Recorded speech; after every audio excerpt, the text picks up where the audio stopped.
شەشی دوازدەی 2022 کاتژمێر 4:30 خولەک بەرەبەیان بەڕێبەرایەتی پۆلیسی پارێزگای هەولێر ئاگادار کرانەوە بە بوونی ڕووداوێکی کوشتن لە گەڕەکی نیشتیمان. دوای گەشتنی تیمێکی لێکۆڵەرەوە بۆ شوێنی ڕووداو دەرکەوتکەوە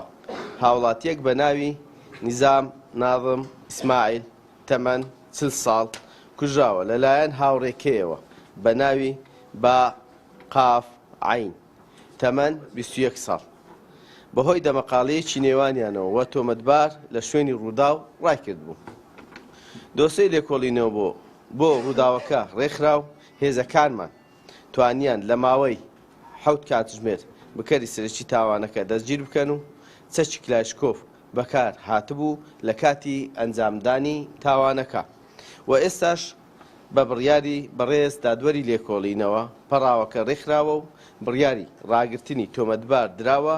و پەڕاوەکەش ڕەوانەی دادگای لێکۆڵینەوەی هەولێر دەکرێت.